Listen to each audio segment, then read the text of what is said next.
Party. Hello, everybody. Welcome to SkepTalk. I am Shannon Q, and I will be your solo host for the day today. I decided to fly without a co-host today to see if we can delve into some kind of deeper conversations. Sometimes it can be difficult when there's two, so I thought let's try one and see how it goes. We'll see how it goes today. So we already have some callers on the lines. I will be taking calls soon.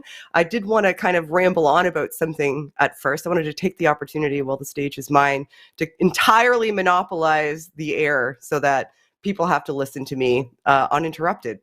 I thought I'd take this opportunity because on my own channel and on other shows that I'm on, I don't often get the chance to kind of think out loud in the way that I do in my real life about things that I encounter in the counter apologetics and apologetic sphere, and what I think about them, and kind of like bounce those ideas off of other people. And I encountered something recently that I just wanted to kind of throw out to you guys to see if you guys are thinking along the same lines as me, and maybe see if any callers are interested in calling to talk about it. So recently, my partner, his name is Paul. He also runs a YouTube channel called Apologia. He was doing an interview with a scholar named Bart Ehrman, and it was about the usage of the word virgin in the Bible, and whether or not that was the appropriate word in the Bible when it comes to a Virgin Mary's, sexual status, I guess, for lack of a better word. She was 14. I hate even talking about that, but whatever.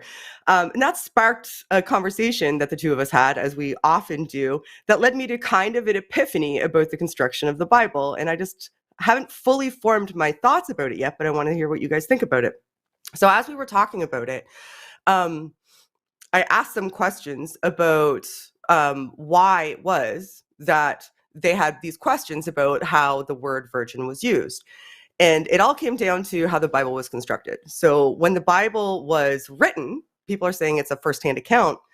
The oldest manuscripts that we have, the authors of that Bible were Greek. And the reason that the term virgin as opposed to young woman came into question is because when the authors were writing it, they were using translation errors from the Septuagint, which is the Greek version of the Old Testament, and mistranslating the same word that was mistranslated in the Greek translation of the Old Testament. So here was my epiphany. Every time I hear somebody say that the Gospels were firsthand accounts, that these were eyewitnesses, it really doesn't make sense to me anymore, because the Gospel writers, aside from being anonymous, were writing in Greek.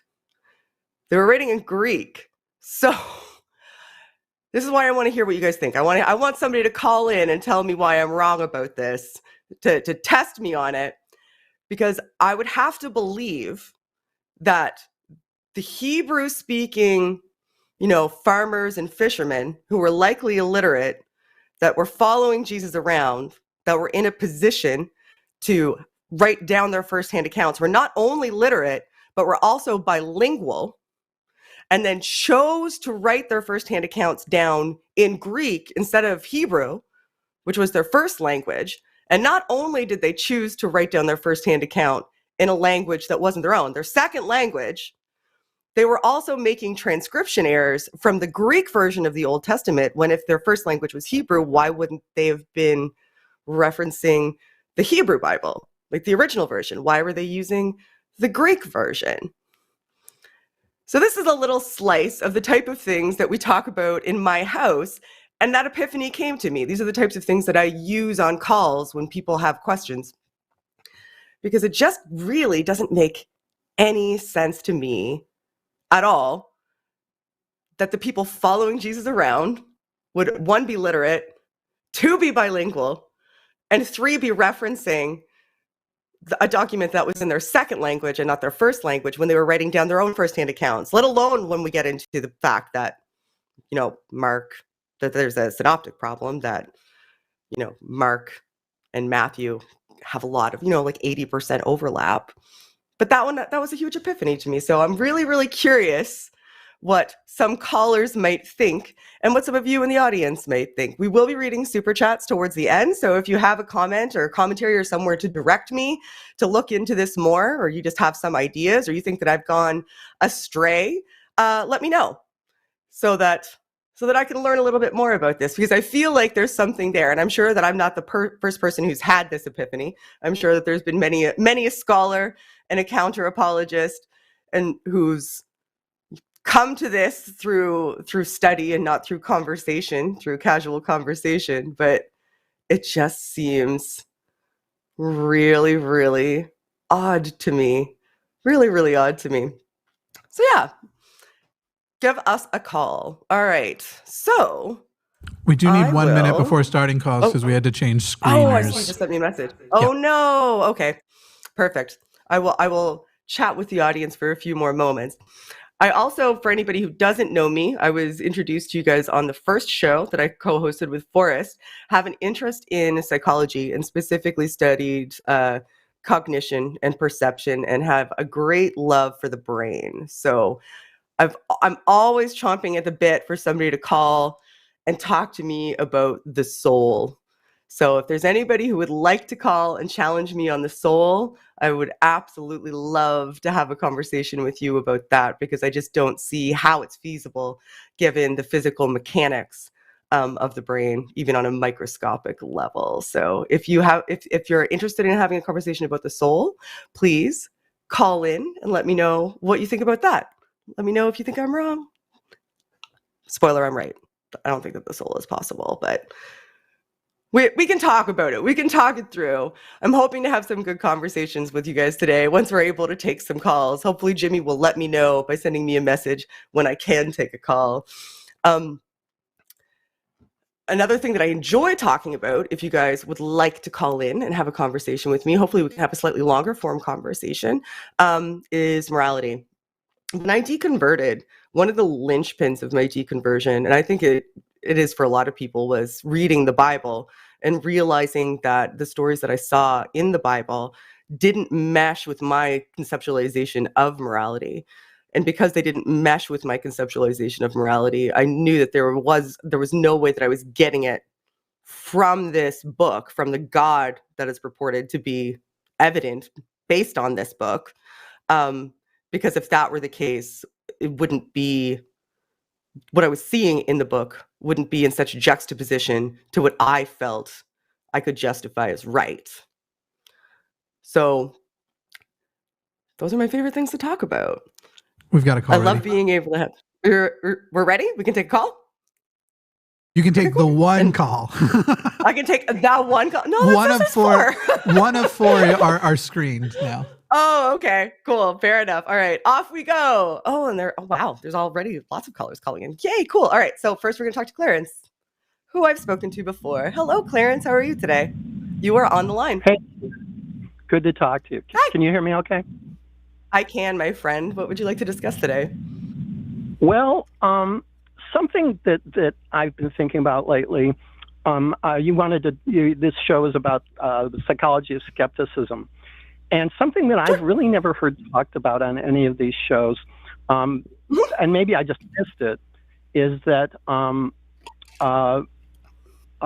when somebody becomes a skeptic and rejects something, whether it's religion or something else that they become skeptical about, then, and they leave that behind, there, I think, tends to be sometimes a certain amount of embarrassment about having believed something in the past that they now don't think is true anymore, especially if that person was, like, for example, a heavy-duty, like maybe fundamentalist Christian who was a proselytizer and really aggressive about it.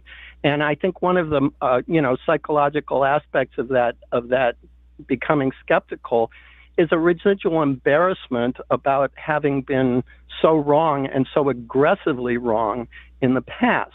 I know that there are things of a lesser nature that I have found out that I, kind of subscribed to at one point and then found out later weren't true. And it's just minor things, and I felt really embarrassed about that. And so I can't imagine how embarrassed somebody would feel who was really aggressive about it. And that would obviously psychologically affect their attitude as a skeptic or an atheist or whatever they were applying the skepticism to. What do you think about that? I think that on its face is exceptionally true.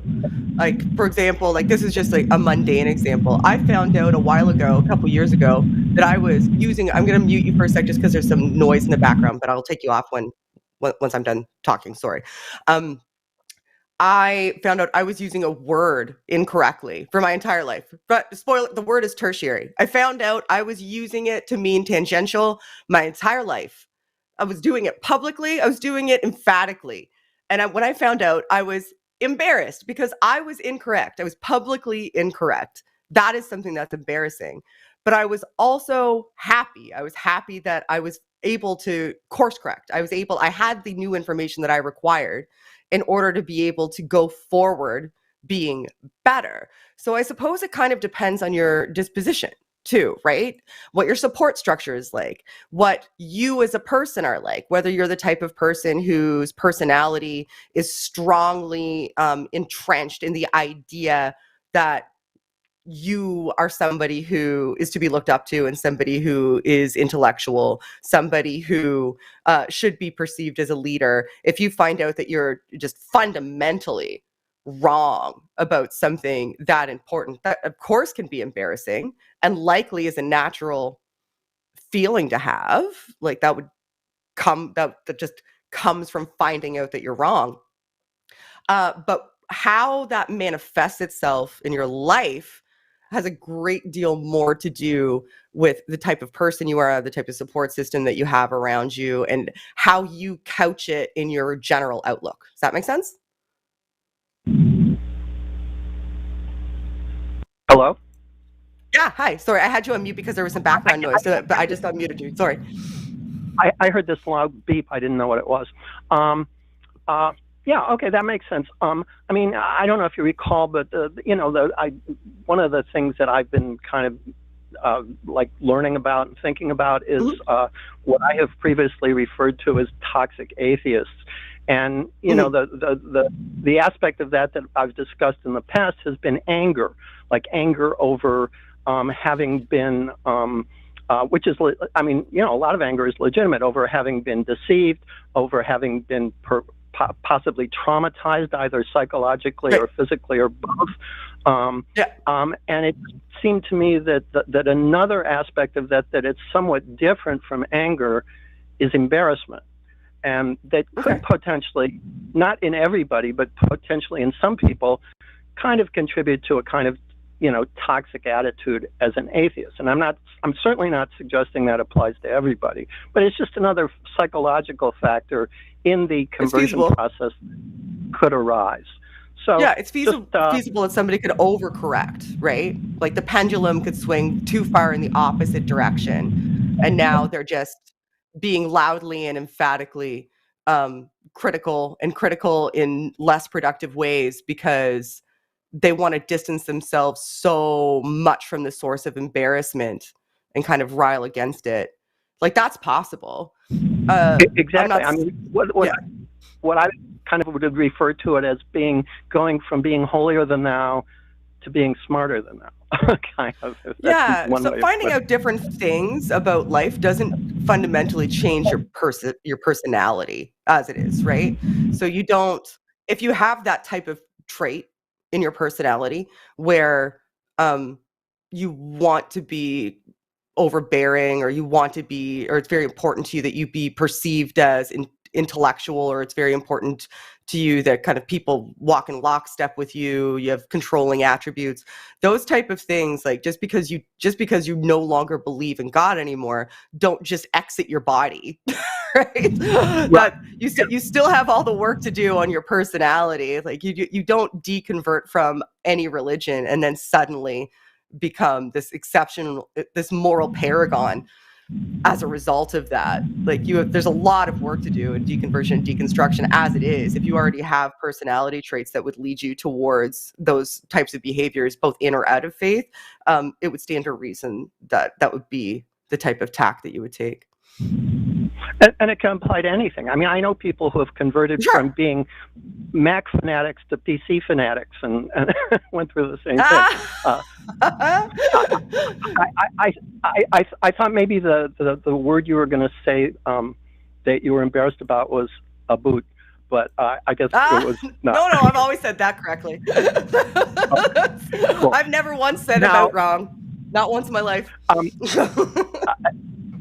There was one other thing I wanted to touch on, if briefly, if there's time. Yeah, sure. Then I do have to take some more calls because they're starting to pile up. Okay. In our previous conversation, you were talking about atheists not being responsible for the actions or behavior of other atheists, and I wanted to put back on that just a little bit. Sure. I don't think your average atheist has a responsibility for what other atheists think. I mean, that's impossible. But some atheists have kind of self-identified themselves and chosen to take on the role of like being an atheist activist or an atheist influencer. And I would say that if somebody takes on that role and kind of becomes a teacher or a mentor or something like that, then I think there is a certain amount of responsibility for at least the attitudes and behaviors of the people who you are influencing, as opposed to just an atheist who is not an activist or an influencer. In the same way that, say, a priest or an apologist would have some responsibility for the attitudes and behaviors that they instill in their followers. Does that make sense? So I agree. So I think that what that boils down to, from my perspective, and maybe what you're trying to say, is because, I mean, there could be thousands of people watching this right now, for example, right? I don't know any of them. Most of them I may never ever hear from in my whole entire life. I may have no idea what the impact of my words are on those people. But what I do have control over is what I say, like the message that I send out into the world, right? So it wouldn't be reasonable, I don't think, to say that somebody would hear me talk and think that and think as a result of hearing me talk, and I'm just using myself as an example because I'm the only perspective that I have in this conversation. It would be unreasonable to say somebody would hear me talk and think that I think that abortion should be banned, for example, right? Because it's just so contra to everything that I say publicly that it would just make no sense for somebody to say that. So that's the way I think about my words. Like, I only put something out into the world if I think that there is some value in it. And I recognize the fact that I have a platform that I've been lucky enough to have afforded to me means that I have a responsibility to do something good with that platform, or at least, at the very least, to not do harm. But what I don't think is reasonable is the expectation that because I and others like me have chosen to engage in public activism, that anybody who happens to hear what I have to say, I am responsible for how they interpret that and enact it. All I can do is my absolute best to make myself abundantly clear and to attempt not to do harm. But above and beyond that, but I don't know that I would spend all day, every day, just following up with thousands of people, just going, "You understood that, right? You know what I meant, right? Like you're not going to twist that. You know what I mean? And provide clarification if and when it's required." No, I agree. But how about not just what you say, but how you say it or how you present it? I think that might be. Yeah, I think that's fair to say. Sure. So, okay, well, just everybody's one final responsible thing. For themselves. Yeah. I'm sorry? Yeah, I just said everybody's responsible for themselves and how they engage with the world and what they put out. Sure. I also just wanted to finally say that I really, really like the idea of you being on by yourself.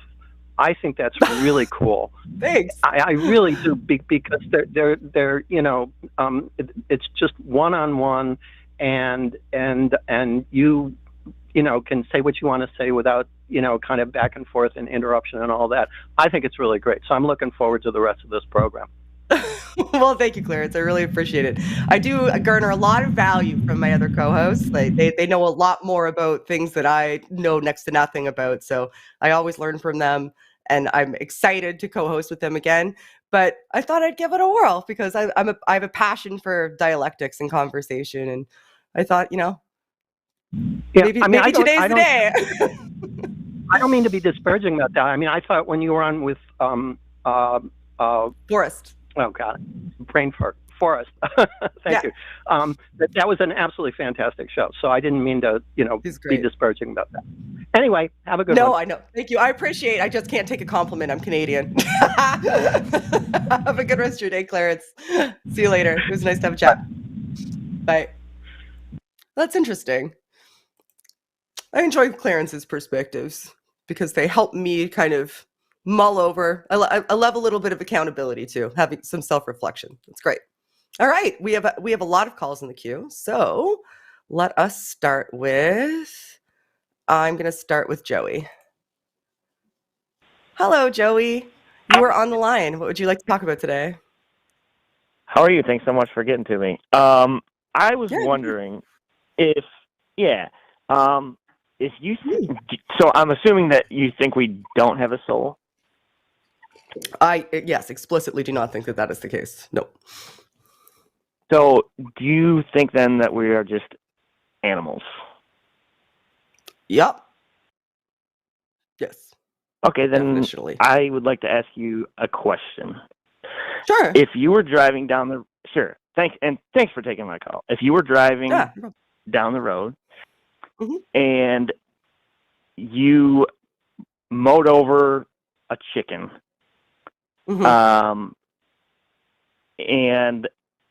or versus if you were driving down the road and a school bus stopped and a little girl getting out from kindergarten was crossing and you ran over her, which animal would you lose more sleep over running over, and why? And do you think the criminal justice? And do you think that?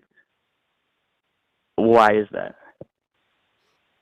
Because I can inherently have more empathy for the child because she is a member of my species, and I can understand her perspective as similar to my own. And I prioritize humans over all other animals. But you don't think inherently her life has any more value than the chickens? It has more value to me. It depends on what you mean by inherently. Do you mean the criminal justice system would? So the criminal justice system would put someone that ran over the girl in jail for, say, 15 years for manslaughter, and maybe would get a ticket for running over a duck or a chicken. Do you think that's just social contract, or is there? I mean, it would ruin the rest of your. I mean, it would ruin the rest of your life. You know what I mean? If you ran over the girl, mine too. And her parents' life, and her friends' life, right? But I'm just saying, family's life, exactly. My family's but I'm just saying that from the guilt perspective, and you would forget about running over the chicken probably the next day. I'd be pretty upset if I killed something myself. Yeah, me too. Me too, absolutely. But you can agree, the level of trauma would haunt. Yeah, no, I probably wouldn't need to go to therapy for the rest of my whole entire life if I accidentally killed a chicken. No, but if I accidentally harmed a child, that would be devastating to me. So, but I'm still not getting to the inherent value thing. I'm not sure what you're getting at by inherent value. Well, if both are just animals and neither has a spirit or a soul, why is one more why would a human have so much trouble with killing another human, and why would the criminal justice system be so disparaging and in treating the cases. Like, and we agree they should. Okay. I mean, you should go to jail for, yeah. All right, and that's all I got. I won't bother you, but Yeah, I no. don't It's need not to be bothering me. It's an interesting thought experiment. But the answer is that we're Okay. capable of having a significantly more empathy for and understanding about the impact of what would happen if we harm another human, because we are human. So we have that perspective, right? So we can place ourselves in that position. We also know the societal implications. We live in a society, right? So if we roam around harming other people's children, that's going to have ramifications because their families are going to be devastated. We are going to be causing harm on a massive scale that is going to have impact to how people function in society. And as a result of that, we need to curtail that. But if somebody runs around killing chickens, like, it's going to, maybe you'd get in trouble because the chickens are perceived as property from like a farmer, but it's not going to have overreaching societal implications that are affecting people and how they engage with one another in the world going forward. That does happen when you harm another human or take another human life. So it has Understood. more value because it scales. Does that make sense? Yeah. Okay, So cool. social contract, pretty much. I guess it depends on what you mean by social contract. Like, I'm not sure how you're utilizing that. Not to be pedantic, but I really don't know what you mean when you say it. I mean, I'm just trying to get to. I mean, I think that there would be the deep psychological trauma. There's a reason. Yeah. There's something about humans that are different, but I don't want to bother on. You got a lot of calls. I'll let you finish up your thoughts, and I'll leave you alone. But thank you. Look up mirror neurons too. Mirror neurons are a good place to start for that. All right, cool. Have a good day, Joey. Thank you.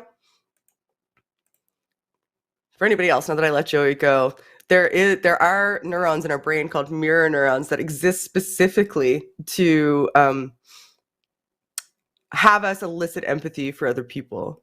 They're less active in sociopaths and psychopaths, and you can see their networks activating when we see other people get harmed. That's why you can actually like elicit that feeling. Like if you're watching a movie that makes you cry because you're feeling the emotions that are being portrayed on screen, that's activation in mirror neurons. You're capable of placing yourself in that position hypothetically, like in your imagination, due to the activation of mirror neurons.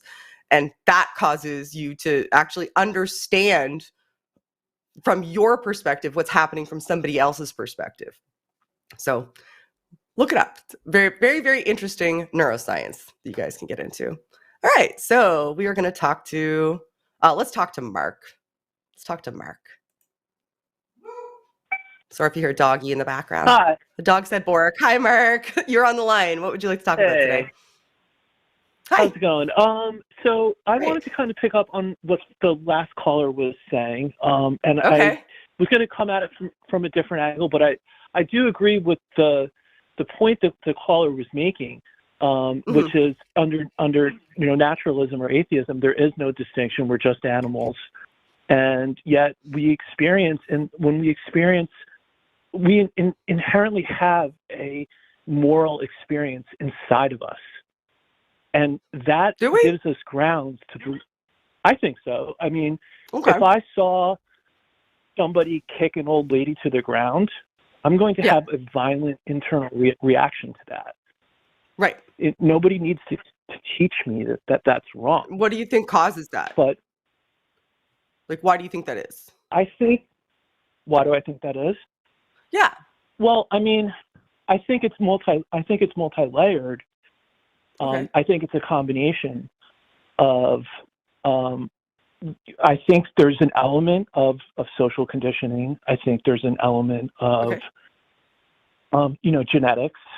And then, to what I think what the point the caller was making is, I think this is something that under theism, the theory is that we're created in the image of God, and that we're able to experience morals because of that.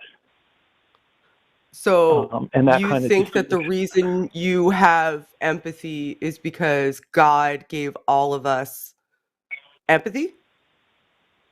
because we're in his image and he wants us to care about him? I think that if you don't accept that theory and you go with the natural, with the what because if you take that theory away, what you're left with is you don't have any objective basis to say, here's why something is evil or here's why something is wrong, other than it's in my, sort of the utilitarian argument. That's all that's kind of left is it's good for me. So why do you need an objective basis versus a subjective?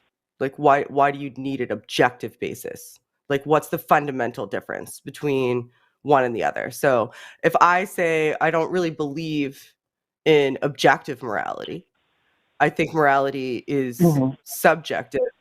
Why is that better or worse? I guess from your perspective, worse. Well, why is that better or worse? Yeah. Well,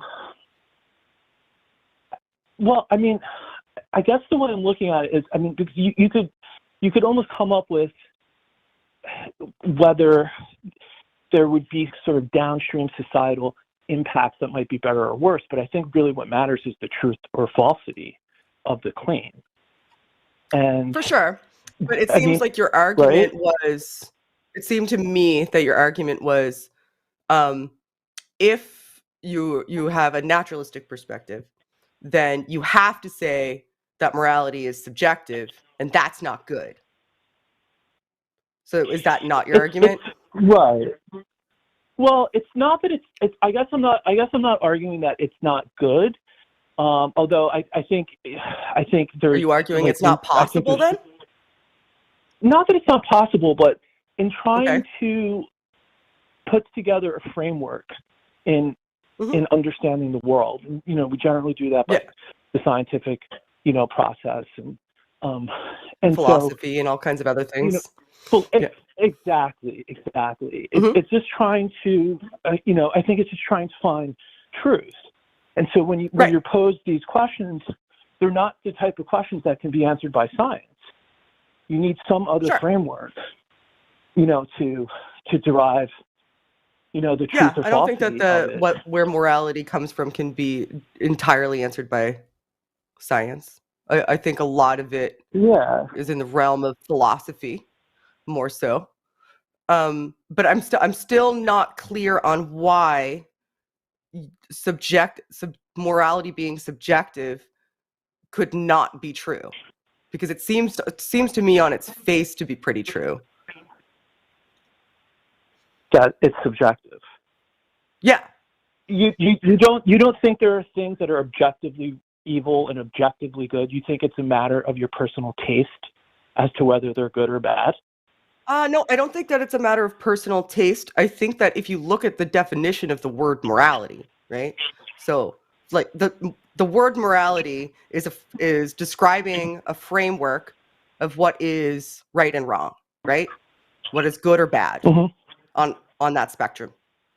So in the definition of that word, like we're defining this into existence, let's say, morality is that. Right.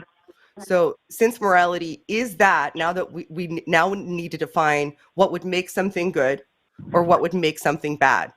And we can do that by utilizing metrics, right? So we're going to utilize metrics like harm reduction or increasing prosperity, let's say, like just as an example.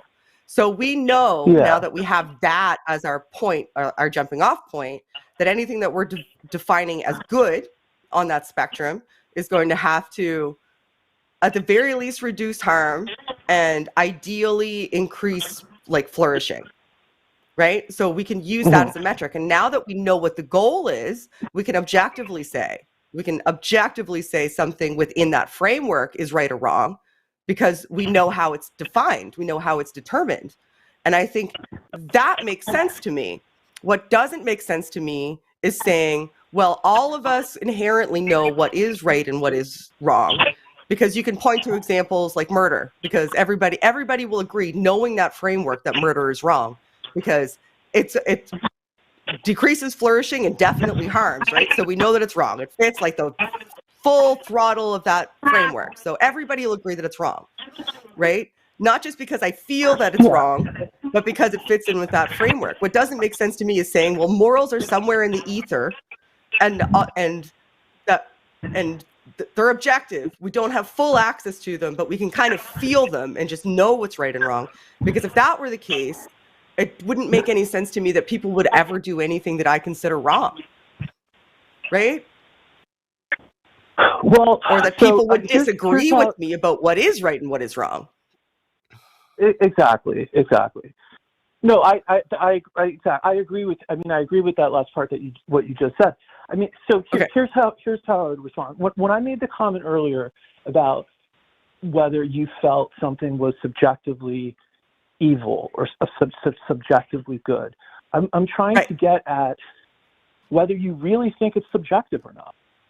Not I really do. You come up with. You really just. I really do. So I really think it's subjective. I think that the fact that we define morality in this way is a subjective choice, right? Like we define morality in the way that I just described. And we could have defined it another way, right? It could have meant something different, but when we define it that way, it makes the most sense. It fits almost everybody's understanding of the term, right? We could have defined it another way. That choice was subjective. Like saying that what we want morality to be is reducing harm and increasing flourishing. Like if that's where we're landing, that is a subjective choice. Once we make that choice and have those definitions down, then everything within that framework we can analyze objectively. So I think the choice of how we're defining it is subjective. Yeah, no, I agree with that. I mean, I think then the problem, I mean, just to follow this line of reasoning, is then coming up with a framework, and I don't think that's been successfully done. I mean, because like using the examples that you put forth, flourishing, avoiding harm, all these terms, I don't think it's been successfully defined. I don't think there's no consensus if you look amongst philosophers, sociologists, right? Yeah, there's a million different moral frameworks. Exactly. There's non-cognitivists. So there's all the problem. Yeah. Hey, real quick. Caller, are you, sorry, what was your name? Mark, do you have speakerphone on or something going on? Because we keep getting feedback. I took it off, yeah. Yeah, and if the show's on in the background or anything, if you could get rid of that too, that'd be great. Keep going though, this is interesting. Sorry about that. Yep. Thank you, Jimmy. Yeah, sorry, I'm not as attuned to sound stuff. I'm obsessed. Yes. Something technology. I mean, I was gonna. This is a really interesting. I mean, I think you're very intellectually honest in how you approach it. So I definitely give you that. And my particular thing about the soul was more not the morality issue, but just that I look at the soul as more of an issue about whether materialism and naturalism can explain consciousness. And I think that's the biggest challenge, to materialism, is that we don't have a scientific understanding of consciousness. How basically, But theism doesn't fix that problem, though. Like theism doesn't. There's no form of theism that fixes that problem. It just creates different problems. Why do you say it doesn't? Why do you say it doesn't fix it?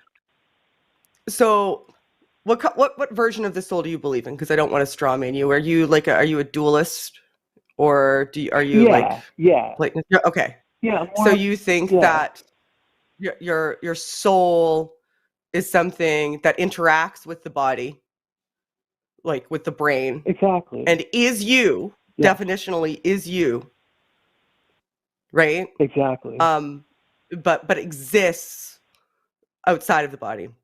So how does it interact with the body? Well, I mean, how does it interact with the body? We don't know. I mean, I think that's kind of the. It's not only that we don't know. Like there's things about what we do know about neuroscience that make it really, really, really seem impossible to me. So when you study neuroscience, and I've said this in other areas before, you maybe haven't heard me. So for anybody listening, if I'm repeating myself, I'm sorry, but I'm going to say it anyway. So when neurons fire, they fire because there's a concentration of sodium and potassium ions on either side of the neuronal cell membrane, right? That's when neurons fire, so that we can have thoughts, so that our muscles can move, so that we can speak, so that we can do anything in the brain. So in order for that to happen, a chemical called ATP needs to be produced in the mitochondria of that neuronal cell. That chemical opens a channel when the threshold of sodium and potassium ions reach like a certain diffusion point. That channel opens, they transmit on either side of the cell membrane. That creates the electrical impulse that's required for that neuron to fire so that it can transmit its signal down the axon to the dendrites and to shoot out the little chemical neurotransmitters across the synapse to a cell button on another neuron to transmit anything. So that we know that that's how neurons fire. We know that's how neurons fire. So if your soul is interacting with your body to help you have thoughts and feel feelings and interact with the world, and fundamentally is you, how is it getting sodium and potassium ions in a specific concentration on either side of a cell membrane all throughout your head, all throughout your brain, without it being detectable or noticeable? They would literally have to poof into and out of existence, these sodium and potassium ions, based on the whims of a soul. So your soul would now have to either create or remove tangible material in reality in order to have this interaction take place. And it would be detectable. So, right. So it's a great question, and I actually haven't personally given that a lot of thought, but when you were talking, it reminded me of some. No, do you have a background in neuroscience, or because you sound very? I have an honors degree in psychology. I studied perceptual, just a lowly bachelor's degree. I studied perceptual cognition, communication theory. So I studied a lot of brain chemistry because perception happens in the brain. Mostly visual is what I studied. But yeah, and I'm just an autodidact who still has a passion for it. But yeah, I do have a degree in the field. I like psych majors, so yeah, done well. Depends on the field. We won't talk about the behaviorists. Yeah, that's true. So, are you familiar with Donald Hoffman at all? That doesn't ring a bell initially, but I'm not always great with names. He's kind of somewhat he's not extremely well known or mainstream, but because he's kind of, his theory is a little bit kind of out there, but he's completely sort of mainstream, college professor type. Cool. When you were just making the descriptions about neuron firing, I listened to him give a talk once, and he was saying basically, even if we got to the point where we were able to pinpoint these two neurons fired at 30 megahertz or something, he was saying, and there was that type of breakthrough, where we knew it was this specific neuron, 1,300,000,000, and this other neuron, and they fired. What his point was is all that would do is deepen the mystery, because we still wouldn't know why does that give rise to consciousness. I completely agree. Absolutely a problem when it comes that's the hard problem. That's what Chalmers says, right? That is the hard problem. Why is consciousness an emergent property of our head meat? Why? Exactly. I would love to know the answer to that question. I don't have the answer to that question. All I'm saying is that theism just gives me more questions and none of the ansers. It doesn't answer it for me. Yeah, fair enough. But I guess what I'm saying is that there's I don't know if you call them scientists, but there are people in the field who think we never will get that answer.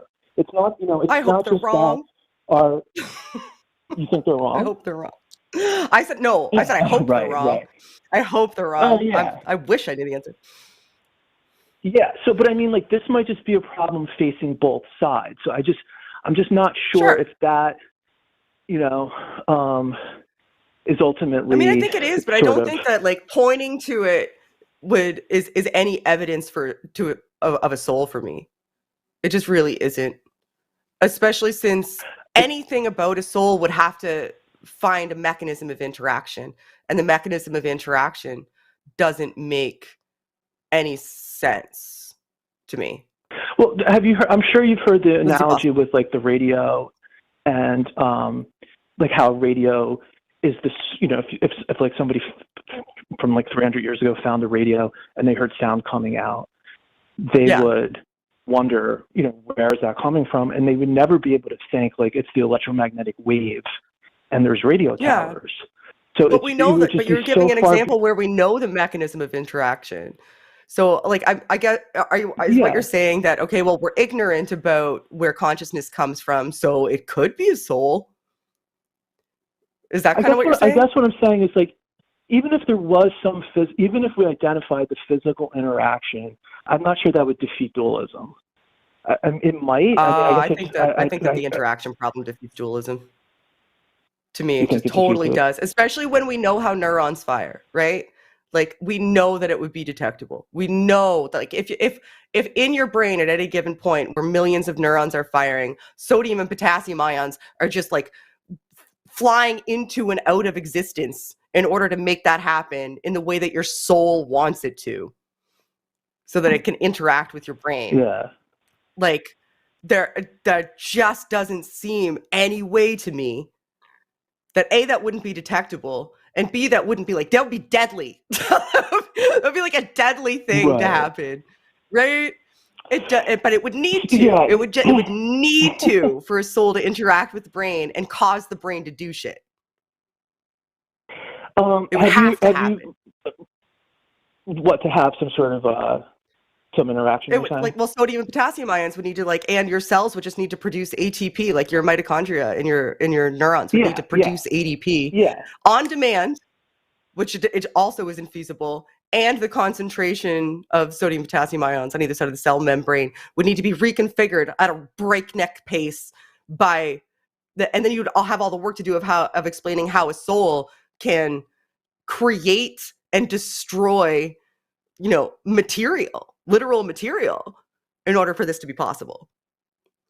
So would it be fair to say that since you don't have science does not have an explanation as of today, that you're kind of in like the unknown territory, and what your argument basically is, okay, so you're keeping your mind open that this might be. I have absolutely no idea what causes consciousness. I would be could you imagine the pretentiousness if I Shannon Q claimed to know the source of consciousness? Like, where's my Nobel Prize? Of course, I have no idea what the source of consciousness is. I just think that theism makes it more complex. And ultimately, I think that even if we don't come to it, there's some sort of natural explanation for it. Even though I don't know it, that seems to make the most sense to me. And any introduction of something like a soul just gives me more shit to explain and more questions, and still doesn't answer that question. Yeah, it doesn't answer the how it interacts question. I would concede. Or why consciousness. Or why? Well, that's what I was going to say. I mean, I think it kind of does make it simpler, because under theism, like, the concept of God is that God is a mind. And so then it makes sense that we have minds and we have consciousness. And that's a pretty simple framework. And yet when you go under naturalism, it's just a complete mystery. We have no idea where life originated from, how we evolved. I mean, we have the theory of evolution, but like how that ignores the problem that I brought up, and then also generates more problems for me too, right? Because then there's all the problems that come with. I agree with you about that. Yeah. A God with a mind and knowing that exists and everything that entails. I think it's like, I think the issue is, does it fit in to a sort of broader case that can be made? Like, standing on its own, like, no, it's certainly not like sufficient. But I just when I look at, I'm a skeptic. I love science. I love science fiction. I really like the whole field. And I'm hopeful, that progress is being made, and that's why I follow these topics. It just, there seems to be like a lot of open questions, and it seems like at least plausible, at least, that the theism hypothesis is at least, I get where you're coming from. Call back and we can talk again some other day, because I have a bunch more callers waiting. I've only got like 10 minutes to take the rest of the calls. I get where you're coming from. Call back. We can explore this more. This was an interesting conversation, Mark. I enjoyed talking to you. It's one of my favorite subjects to discuss. Thank you for being a good conversation partner. Have a good rest of your day. Yeah, not me. Oh, cheers. Bye. I love talking about that stuff. That makes me so fun. That just makes me happy. I really like it. All right. Okay, cool. We've got just a couple more calls. I'll try to lightning round them. Okay, I'm sorry, everybody. I'm very mouthy. We're going to talk to Steven. This is maybe I should have a co-host to keep me in line, because I talk for too long. Hi, Steven. You're on the line. What would you like to talk about today? Hi, Shannon. They don't talk about what happens to you in the queue, that you're like yelling at the other people who are calling. So, I just thought I'd point that out. They were all lovely, but I have to say, the only thing I could think of about that poor chicken was, why was the chicken crossing the road? And now we'll never know. We'll never know. Because we ran it over. Never made it. So anyway, I will try to be really quick, and I kind of have two pieces to my story, and it's about, I am an atheist, but I died. I had a massive heart attack. I was fortunate to have collapsed in front of paramedics that I had already called, where I was literally sitting talking to them, and then I went, I feel dizzy, and then I was gone. And they had to use the pads to bring me back, and the whole, clear ER thing that they do.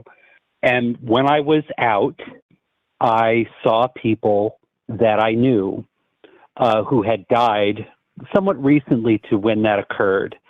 And, when I came back, a friend of mine who was devoutly religious said I didn't really die because I didn't see any biblical figures. And I was like, well, I don't know any, so that could be why they didn't show up. So, and I know that when you die, your brain kind of reacts to the fact that it thinks you're dying. So all the neurons fire like crazy. Right. Yes, so the idea that I saw people who had recently died, I've kind of interpreted as my body telling me, oh, guess what, you're dying.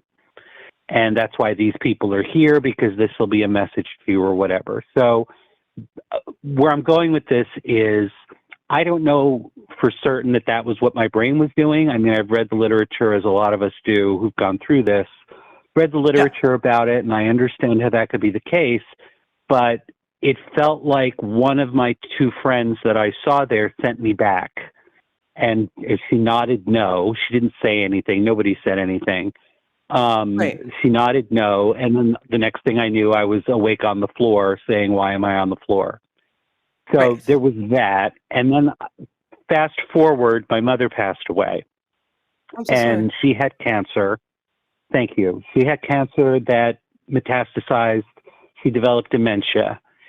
And by the time she died, I didn't know who died, if that makes any sense. Her personality, her essence. It does. I lost my father last year, and something similar happened to him. And it was sort of this feeling like, so it was sort of this feeling like, all right, in my case with my near-death experience, I felt like there was something else going on, because there was not a soulful feeling, because that makes me sound like I'm going to sing, but like, seeing these particular people that meant something to me, sending me back, that felt very purposeful, like there was something happening. But then with my mom, there was a sense of relief, because the person I knew had been gone a long time by the time this person who I was caring for passed away. And you feel some dissonance between those two experiences? Absolutely, because I came back as me, as far as I know. I'm a zombie now. I like to tell people that. Are you open to hearing some of the neuroscience around near-death experiences? Absolutely. Why else would I call Shannon Q? Of course. Fair enough. No, okay. So, in your experience, what can often happen when your body is going into like a severe trauma response, especially if you have oxygen deprivation or on the brink of death, especially if your heart stops. If your heart stops, you're not getting oxygen to your brain. Is the neurons in your brain and the neurons in most of your body, because you have neurons throughout your body, they have this kind of like fail safe that it exists to defend them against something called cellular apoxia. So apoxia is when a cell is about to die because it's no longer receiving enough oxygen. So in order to defend against cellular apoxia, there's a receptor on neurons called sigma-6. And the sigma-6 receptor specifically is sensitive to a form of dimethyltryptamine, which is DMT, which can be produced endogenously in the brain in small amounts and is released during severe bouts of oxygen deprivation. So that dimethyltryptamine is then received by the sigma-6 receptor, and the sigma-6 receptor uses that to open additional oxygen channels and to also kind of like shut down non-necessary parts of the neuron to keep the neuron alive because it's now deprived of oxygen as best it can. A byproduct of DMT, of dimethyltryptamine, is that it has hallucinogenic properties. So you're not getting it in the same manner, like in the same volume that you'd get it if you actually, took a hit of DMT. You're getting it in smaller volumes and you're getting it endogenously produced by your own body. But it can put you into somewhat of a hallucinatory state. When you're in a hallucinatory state, and this pans out time and time again, you'll only really hallucinate either like chimeras of things that you've seen in the past or things that you have as a point of reference. If you'd already called an ambulance, that tells me that you were probably in a state of distress. You may have been scared. You may have already been thinking about your friends and family. You may have been thinking about people who've passed. You may have been thinking about your mortality. If that's what you were thinking of at the point that your cells went into the state of apoxia when the sigma-6 receptors were receiving the dimethyltryptamine in order to keep them alive, keep the oxygen going to them as best it could to, prevent them from dying, the nodes that would be activated, because your memories are stored in like nodes in your brain, like interconnected nodes, it would make sense to me, like it would follow that if you were in a heightened emotional state and maybe thinking about friends and family and maybe thinking about your own mortality, what is constructed during that state would have been nodes in your brain that are somehow tangentially related to those thoughts that you had when you went into that state. So all of that would make sense to me from a neuroscience perspective. Okay. I know that's not as fun as no, it's magic. And believe me, I totally. I guess what I wanted to say about it is I can understand why the experiences, because so many of us who've gone through this report similar things, whether it's the light or whatever thing we've been programmed to think about, but why it's so compelling. Because, in my case, like I said, there was a purposeful sense to it all that seeing those particular people was on purpose. And because for what it's worth, and I totally agree with you, and I think a part of me was thinking about my mortality, but I was more annoyed because I grew up in the Sanford and Son era. Well, I grew up in the Sanford and Son era where you clutch your chest and go, Elizabeth, I'm coming. And that's not what happened. So I was like, I got this cramp. What is this? This is horrible. And I just thought I should call an ambulance because I don't want to take my car and have to go back and do this. Did. And me too. But it was like and when I woke up on the floor, I said, why am I on the floor? Because I felt great. The endorphins that I had were wonderful. And they were like, you just had a heart attack, don't move. And I went, no, really, why am I on the floor? They said, your heart stopped, don't move. And so this went back and forth for a while, and they took me to the hospital, and obviously I'm still here. But but part of me I know was probably thinking about that. But yeah, well, thank you for the information. I mean, I still fight with it. And like I said, with my mom, to the point of the previous caller and everything. Like, if it means something to you, it's allowed. You don't need to fight. If it means something to you, it's allowed to mean something to you. Right? Yeah, I can understand the juxtaposition, but your experience is valid. Yeah, and it's allowed to mean something to you. It's just as an atheist, and I've been one for a very long time. It threw me to like have that kind of an experience. So I just, for anybody listening or watching, I want them to also know it's okay. You know, if these things happen, it's good for us to question ourselves. And I did do a lot of reading. It didn't get to the level of detail that you did, but but I can see why it's super compelling. And like I said, with my mom, to Mark's points, you know, I don't know who died, and if she has a soul, and I won't belabor it, I promise. But if she has a soul, who would I encounter after death? If we met in heaven, who is it going to be? The person who actually died, or the person who disappeared months before the dementia set in? And that's something I can't resolve either. And I kind of agree with you with the whole mechanism part of it. But I could talk all night, but I'm going to let you go and get to the other callers. But thank you for taking my call, Shannon. I appreciate it. Thank you so much, Stephen. Have a good rest of your night. It was nice talking to you. See you later. Bye. You too. Bye-bye. Bye. What a lovely man. All right, cool. We are going to talk to Pip. Last call of the evening. Pip, you are on the line. What would you like to talk about today? Woohoo! I managed to get in. Last call. Yay. You did it, my friend. Okay, I'll try and keep this. I'll try and keep this as concise as I possibly can, considering that I am a very wordy person myself, who is also quite passionate about psychology, but has a more high school level of understanding of the topic. I wanted to discuss the topic of gender identity relating to psychological identity. I'm sure you're familiar with the dot test, right? I'm so sorry, you cut out on me, Pip. Do you mind repeating the last thing that you asked? I'm so sorry. Yeah. Are you familiar with the dot test? The dot test? Dot test. D-O-T. Yeah, not off the top of my head. No.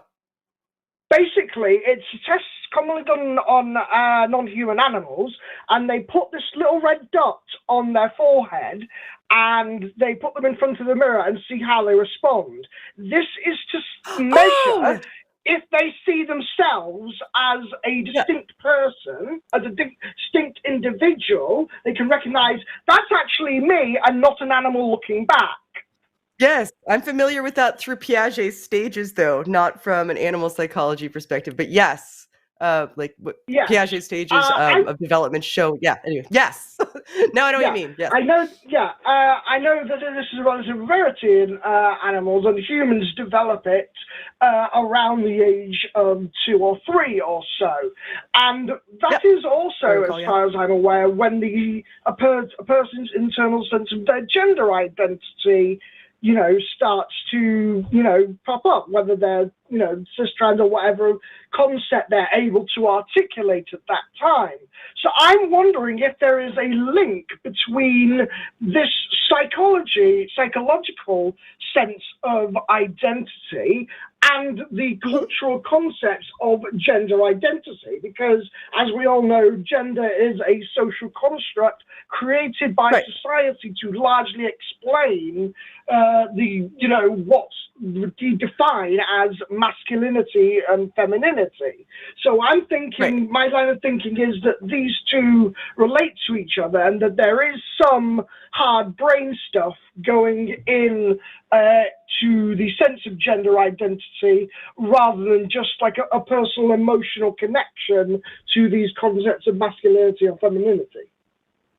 Yeah, no, I think that's fair. I think that at the point that you're developing a sense of individual awareness and identity, like they coincide. Like when you become individually aware that you are an entity that exists within the world and society, your identity would that would culminate with your sense of identity and how you want to be perceived in and engage with the world.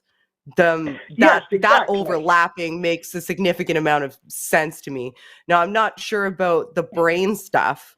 I would have to look it up and do some reading. I don't know it off the top of my head. I am not an encyclopedia. I wish I was. I don't know about it offhand. I don't know from a child development perspective. I'm not sure what it would look like from a neurodevelopmental standpoint. Yeah. But it does make a significant amount of sense to me, though, Pip. Yeah, sorry. Yeah, and it's a smart call out, my understanding of this is on a fairly basic level, and so you are likely better equipped to get or at least understand the more complex details in terms of these scientific and psychological research. But the main reason I bring this up is because I fully understand and accept why people describe gender and gender identity as social constructs, because it is what it is basically how humans express language. It is how we describe the world around us, just like we assign, colors to, distinguish, everyday objects and like. So, and I also, while I don't suffer from any sort of gender dysphoria myself, I do understand that many trans people get both dysphoria and euphoria in accordance to how people may gender them in, their everyday lives.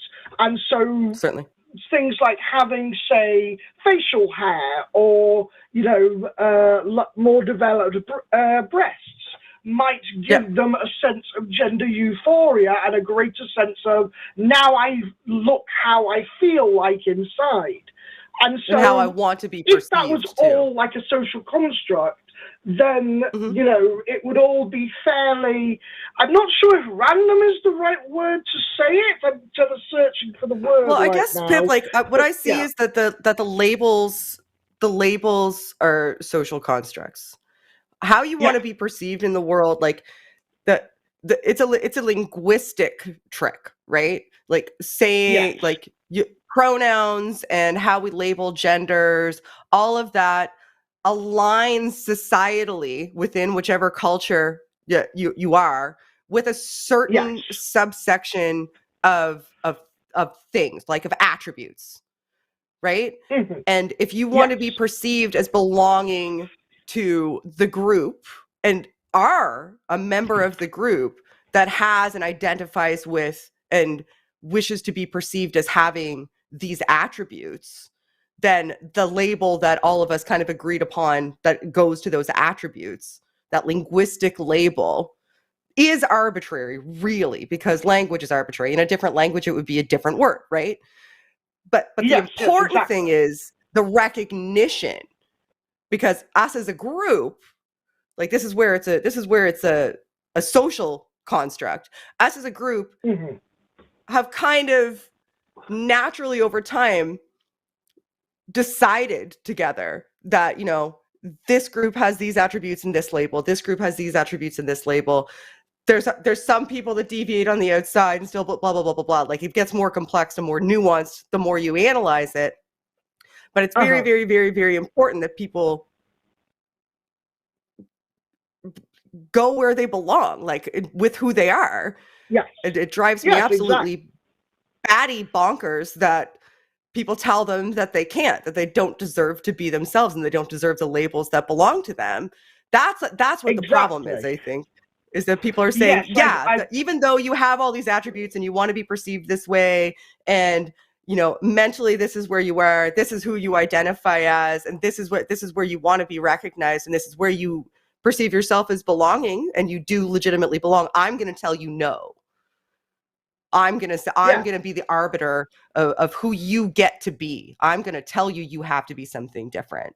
for I wholeheartedly agree with you there. This is why it's so annoying when transphobes try to bring up chromosomes as some proof of an immutable binary, because this actually feeds back a little bit into a previous caller who was talking about morality. I won't go on too big a tangent because I know I'm a little short on time, but I'm very much a person who, looks at the consequences of any given action or state. So when I'm thinking about the consequences of knowing someone's chromosomes, what purpose does that have? What is the use there? How does that sufficiently define a person in a way that means they are no longer inherently safe to be around a person with different chromosomes? It just feels like it's just a generic gotcha argument that is trying most of them don't even really believe it anyway, Pip. To some kind of objective truth, when that objective truth is actually far more complicated than they might like to believe, as many things are in science. Yeah, and I don't think most of them actually really believe that anyway. Like, let's say if I was a transphobic, crazy person on the internet going around doing this stuff. Thank goodness I'm not. What a horrible life that would be. Thank God that's not me. But let's just say I did some chromosomal screening and I just so happened to find out that I wasn't XX, right? Even though I present genitalia, everything, all of the stuff, I wouldn't suddenly, I wouldn't apply the same rules to myself. And also most of them from a theistic, if they're theists, they don't believe it anyway. One of my favorite games to play is asking them why God's a man then. That's one of my favorite games to play with transphobe theists. Is God a man? Is God a man? Why is he a man? Why? Well, because he's got masculine energy and he's the ultimate being. But does he have chromosomes? Does he have the wee that you say that he means? No, he doesn't. He doesn't have that. And here I thought that God was just a literal floating book in a circle of rainbows, but shows what I know. Awesome. Well, I have to let you go, Pip. It was very, very delightful meeting you and having the conversation. I hope you call back again sometime soon. Yes, if I have another question, I absolutely shall. Thank you for talking with me. Bye for now. Thank you for talking to me. You have a good evening, Pip. It was lovely to meet you. Have a good night. Bye. Well, that was lovely. We did it. I did it all by myself. All by my big girl self. Woo! Look at me. I did it. Yay. Thank you, everybody, for calling. I'm really, really excited that went well. And it was, what delightful callers. It was great. What good conversation. So thank you for listening, everybody that's in the audience. And now we're going to do the super chat reading thing. I think. I don't know. Maybe Jimmy abandoned me. Where's the disembodied voice in the sky? I'm here. Supposed to keep me in line. Can you hear me? Yes, I can. Oh, I can hear you. Yay! Cool. I'm not alone anymore.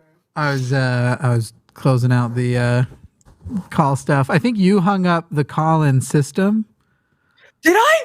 Yeah. No, which is fine because we were done with calls. But that's why I was like, why did we audibly hear? I always turn off. I mute that line before I hit hang up. Otherwise, you hear that loud dun dun. That was why that happened. This is why I need better supervision. You hung up on yourself instead of the caller. You were a brave man letting me do this by myself, Jimmy. Anybody wants to, we're switching over to super chats. If you want to support the show, send in your super chat. We'll read anything $5 or more. Do you want me to read them to you again, or how do you want to do it this week? You can read them to me, please, sir. I'm dyslexic, so sometimes I get a little bit anxious about reading things incorrectly. I'm nearsighted. No, I'm okay. I'm fine. I got my contacts in. I was sanding earlier and I wore eye protection, but I've got goop in my eyes from my eyes reacting to fine grit pine sand this time. Did you want me to read them or are you okay? No, I'm good. Are you good? I'm just complaining. I just sort of enjoy complaining. Fair enough. I should have known. It's one of my favorite pastimes to just complain. Let me switch from, you're probably hearing yourself echo back a little, huh? Not really. No, I'm hearing you wander around your studio right now, I think. I am not wandering. I'm adjusting the mess of cables that you have seen. I don't want to talk about them. There. I have PTSD from the last picture you showed me of your cables. I can't deal with it. I have oh, wrong one. Where is it? Oh, fuck. What is happening? I did now improve I hear like the cable management of one of my areas, but not the area you've seen. Yeah. Which by improve, I just mean like I bought cable ties and I just wrapped them all together. You just tied them together? And then like glue them up against the desk. So they're hidden, but they're still too many. But they're all necessary. I can't talk to you about this anymore. Isn't that what cable management is? Hiding the mess? I think that's correct. Okay, let's go. I got cookies. I don't have time to lecture you today. I got cookies. Says Jesus and the disciples didn't even speak Hebrew. They spoke Aramaic. Oh, that's right. So they could neither read the Old Testament or write the New Testament. So yeah, chew on that one. That is such a good point. That's such a good point. That's why I'm so glad that I decided before this show started, I want to think out loud. The people in the audience on this show and on my channel are so smart, and they help me refine my ideas. And I so rarely talk about just ill-formed initial ideas on shows like this because I like to put things out that are polished, but it's a wasted opportunity because there's so many smart people that I can learn from in the audience. So thank you. I've got cookies because that's an even better point. That I think strengthens my argument, and I didn't even realize that it did. Maybe they got a copy of the reformed Egyptian ones that Nephi and Lehi in 600 BC took from Jerusalem to America. God. Maybe they had that one. Well, in the magic submarine with the glowing mountain stones. You've got your timeline mixed up. Do you even know Book of Mormon history? Oh my God. No, I do not. That I'm just fine with that. That happened closer to the Tower of Babel, not the fictitious destruction of Jerusalem in 600 BC. I'm compressing my knowledge of Mormonism in unrighteousness, and I love it. Wow, your bigotry's showing right now, Shannon. That's right. 20 alleged dollars from Nilly Wilson. Those are real. Canadians have real money. Allegedly. Jimmy. Allegedly. Great show. Shannon always has something to teach me about the brain. Oh, thank you. Isn't your money a lot prettier than ours? Yeah, your guys' money is like small and plain. Ours is made of plastic and it has like portraits, reflective things on it, and like portraits and like not all this fun stuff, and it's all different colors. And not just old white men, right? No, not just old white men. There are old white men. I don't know. I think there's only one old white dude left. I'd have to go look. I don't carry around physical currency very often because it's 2022. See, I was just going to say, I don't think we've released the Harriet Tubman 20, but I've also not gone to an ATM in 4 years. So how the fuck would I know? Right? Who carries physical currency anymore? Jeez. Von Rex says, you are just so great, even when you go off on rants. I'm glad you are on the side of learning and knowledge. Thank you. This is very nice. This is very, very kind. Thank you very much, Von Reck. I'm gonna go to bed happy, but I'm sure there's gonna be a bad one soon, right? Somebody's got to be mad at me. At least one person has to be annoyed. I don't know that any of them are gonna be in super chat. Yeah, spend money to yell at Shannon now. I think the steamiest thing we've seen so far is the most recent one is somebody hitting on Paul, but we'll get to it. Oh. Uh-oh. Now I'm going to have to deal with his ego for the rest of the night. Oh, no, I don't care. But now he's going to walk around with his shoulders back. I hit on Paul all the time. Important. That is true. No one could hit on Paul more than Jimmy. You've got your work cut out for you. I do it Jimmy sweetly. Will send me messages to tell Paul that he loves him. Oh, yeah. A couple years ago, I remember at least one instance where Paul was like in a debate or something, and I was like, hey, will you just tell Paul he looks really nice tonight? Yes. He looked amazing. There's just something he had done. He just looked really good that night. I love him. I love them too. $9.99 from Joma 1977 AA. Crack that code while we're here. Anyway, people say God. I feel like that username's more like a password. What the fuck? Anyway, people say God loves us and he answers prayers by healing people from different treatable illnesses all the time. But why won't God heal amputees? Why won't he heal all the people with all of the illnesses too? Right. Like, what's his criteria? Like, whose prayers get answered and whose prayers don't get answered? That's always bothered me. I think God cured the MS thing bothers me because people send me. I have multiple sclerosis, and people send me all the time these like articles. Like, I think Lee Strobel wrote a book, and in it, somebody had MS, and apparently there was like a miracle cure because of a radio prayer-a-thon. And people send that to me all the time and are like, if you convert. I'm like, bitch. Like, the audacity, the absolute audacity you have to tell somebody with a chronic illness that they should believe in God so that they can get better. Because you know for a fact that in 99.99999% of cases, even if I grant you this miracle, that is not what is going to happen. That is not what's going to happen. Even if I grant you your perspective and believe that it's true, you know that's not going to be a fucking temerity it takes to do something like that is beyond the pale. Like, I don't know how people look themselves in the mirror and do shit like that and think to themselves, you know, I'm a really good person. I did a good work today. I am a really good. I reminded her that she has MS. I reminded her that God apparently is currently punishing her, but will stop punishing her maybe if she does what I want her to do and believes the thing that I believe, the way that I believe it. I nailed it. My religion has an entire, my old religion has an entire process of, they call it the laying on of hands, but they're special healing blessings. And basically you are conditioned to understand that if you get a healing blessing and they tell you you'll be healed, if you then aren't healed, one of two things has happened. Either maybe you got the blessing from your father and your father wasn't truly being inspired by God to say that. He was acting selfishly and it wasn't really God's words and he should have only been speaking God's words, or you didn't have enough faith to make it happen.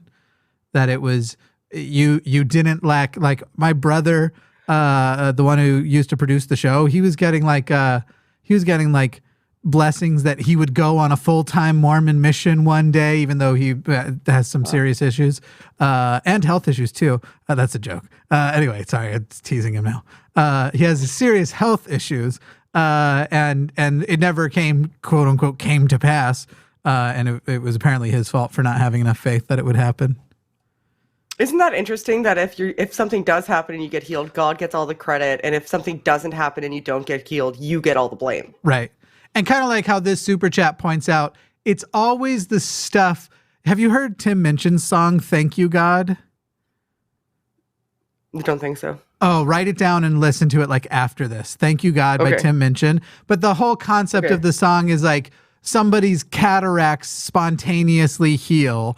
And that's proof of God, and like this and it's always things like that which can spontaneously heal that are the proof of God. It's never, hey, this person that we have documented without a leg has a working fucking leg again. It's never that. It's always, this person's nearsightedness improved, right? Praise Jesus. Yeah. One day they went in and they saw a tumor and then they prayed a bunch. And then the next time they checked with an MRI, the tumor wasn't there. And it definitely couldn't have been a false positive. No way. By the way, I was vamping to try and get some more super chats. And people send in super chats. If you don't send them in, we have to sell this show to Emmanuel or Otangelo. Or Wes. No. Or Wes. We have to sell it to Wes from TACIS. I'll never speak to Ontangelo again. So. Well, it'll be his show. He won't care. Nilly Wilson with $50 alleged dollars. Thank you. That is a lot of dollars, allegedly. What is your best steelman argument against the soul? Asking for a friend. The one that I gave here at the it's not even my best argument. It's what undid it for me. It's what made me go, oh shit, this isn't possible. like this isn't possible. Fuck, this isn't possible, is the interaction problem. Like there's no way that there would be undetectable interaction. There's just no way. And there's no explanation for how a soul can somehow create physical material. There's just no explanation for how that could happen. So yeah, so the one that I gave on the show would be my steel man, because it's firmly what I believe. I don't think it's possible. Doesn't mean that I have an answer to the problem of consciousness, but theism not only doesn't answer it, I really, really do firmly believe that it just multiplies the problems. How do you feel I'm not sure. How do you feel about the idea that our even having a problem of consciousness, maybe us creating something out of self-importance, that it's basically an illusion and the concept of consciousness is basically nonsense? We're just assuming that there's something more than just the fact that we're simultaneously processing many things. I think that's interesting. Yeah. Like there's I can't remember her name right now, but I was about to download one of her books, and she has a theory that's similar to that. I wish I could remember her name, which is really, really interesting, which is that consciousness, like as we perceive it, is in fact just an illusion. And the only thing that exists is your thought in the current moment, and anything contiguous is that, like, that's the illusion. Like us thinking that we have this continuous sense of self is in fact the illusion.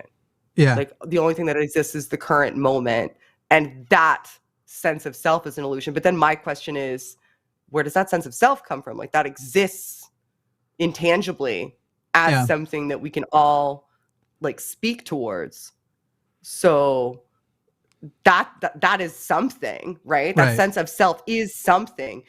Whether or not it only exists moment to moment, it still does exist. It could be an illusion that it's continuous, but that sense of self, that sense of personal identity and individual identity and awareness of existence in the world, seems like it needs better explanation to me.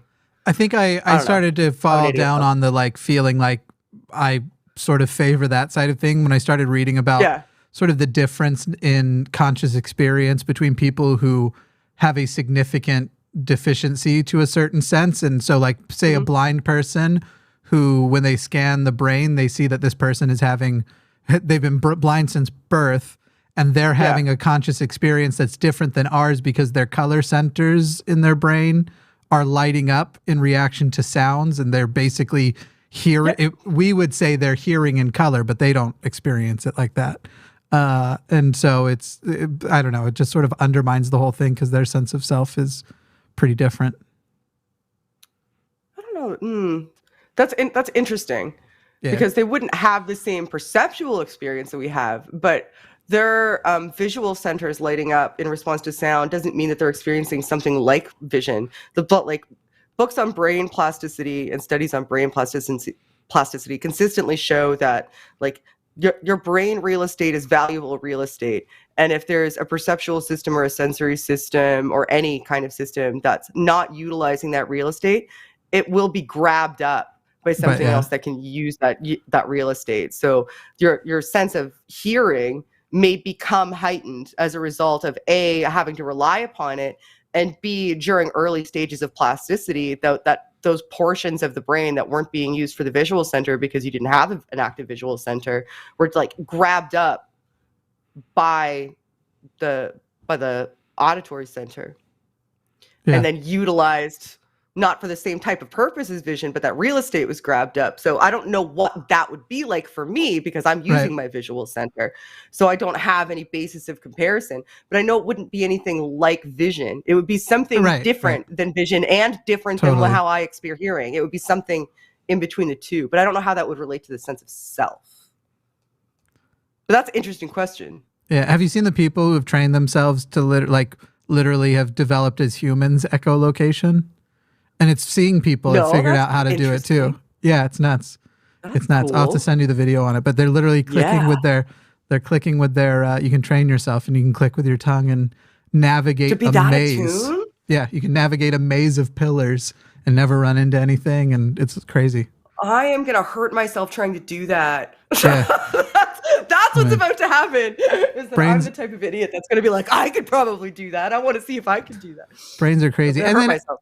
I guess maybe where my interest comes in is feeling like my experience of self as a person with autism is way different than a lot of people's sense of self too. And so even just the experience of consciousness having such diversity seems to point to the illusion concept as well to me. But that's I gotta find the name of that woman. So changed. Yeah, for sure. Anyway, sorry, I'll just keep reading faster and stop giving you such interesting topics to go off about. Yeah, you bastard! How dare you have an interesting conversation with me? Well, on this, the day of our Lord, December 19th. You said you were going to stab me if we went past 7:30, and here we are. I didn't say I was going to stab you. I said I can't do this for 4 hours. My kid got his braces on today, and he's sick. Did you see that Forrest and Erica literally did 4 hours? Did they do 4 hours? 3 hours and 50 minutes, I think it ended at. So Forrest is the problem, is what I'm hearing. What I'm hearing is that Forrest is a problem. That's why my message to you was like, okay, if we need to do that, do this and this instead, because I'm like, I don't control that as much as I think you think I do. I affect it a little, but I don't, anyway. I love Forrest. He's got to be one of my favorite new friends, but I only call him if I have much more time than what I'm intending to call him about would take. That's fair. That checks out. I'm used to being that friend. Love him. And he's me to you. She's going to say that's the relationship you and I have, only the opposite. Yeah. Like if you ask for a phone call, I'm like, okay, I need to make sure that I have at least an hour of time. At least it's tea time. We're going to get a story. I feel like you need energy too, because it's a little bit of extras. It's interesting. It's like agreeing to play badminton with me, I think. It's like, I haven't played badminton in years. And then they're like, I had a great time, but I wish I had warmed up. Anyway. John Lemaster says $20. Hi, Shannon Q. What is your favorite hypothesis for the origin of consciousness? Mine is IIT, but psychology, neuroscience is not my area of study, so I would love to hear your perspective. Also, thanks for the great show. I don't know if I have a favorite one. I have a lot that I have problems with. Like, I have problems with all of them. So I was reading a book on panpsychism. I think it was called Galileo's Error by a guy named Philip Joff. I just finished that not that long ago. And that gave me a lot of problems. Right now, I just see it as an emergent property. And that's just not romantic or philosophical or even particularly interesting. I haven't encountered any that I don't have a specific subset of problems with. I would have to look up IIT. So yeah, I don't know. Sorry, I don't have a better answer than that.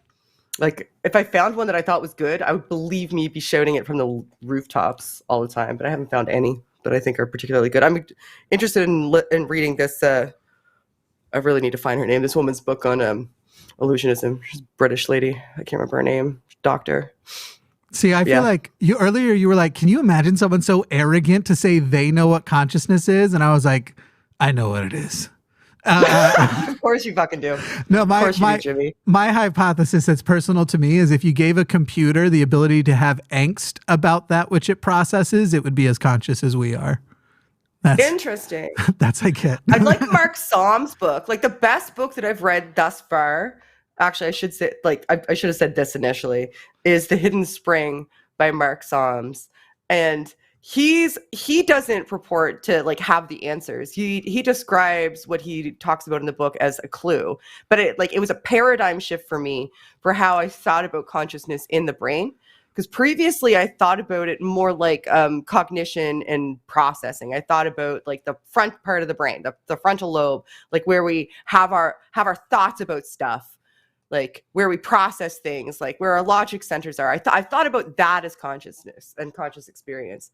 And he brings it all the way back to the brainstem, all the way back to the brainstem and to emotions. Yeah. To just feeling as the source of consciousness. Like conscious experience can be refined and shaped and molded, but at its base substance is feeling, is having an experience of the world, and that is feeling. And there's a center in the brain, I believe it's called the reticular activating system, but I may be misremembering, that's in the brainstem. And if you put a pinprick in it, like this, like literally a pinprick, it is lights out. That does, like, I could do that in multiple other centers of your brain, and it might have minimal effects. Right. Or some effect, like you might smell stuff weird, or you might not be able to move your pinky anymore, but it wouldn't shut you down. But you put a pinprick in the reticular activating system and you're done. It's fucking lights out. You shouldn't have said that. Done. Do you know how many people, including myself, have tremendous anxiety and will not sleep tonight because of what you just told us? Just worried that like just like a little piece of sand somehow no, it's not gets in your bloodstream. Somebody and would just have to literally cut you it. open, find it.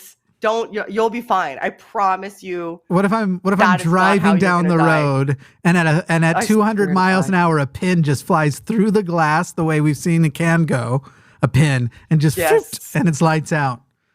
Oh my God. You know what, Jimmy? You're probably right. That's probably exactly what's going to happen tomorrow afternoon. Listen, that won't happen, but I will have nightmare. My brain will come up with nightmares now about how this is going to work. And you don't understand. My nightmares are crazy. Insane. Did I read this one? I did. Don't do that. Yes. I was answering it for 45 minutes. Yes. Sorry. No, you're good. You're good. Faye says, higher disgust has been linked to right-wing thinking. Is it possible to argue someone out of this thinking? And if so, now? If so, how? How? Yeah, sorry.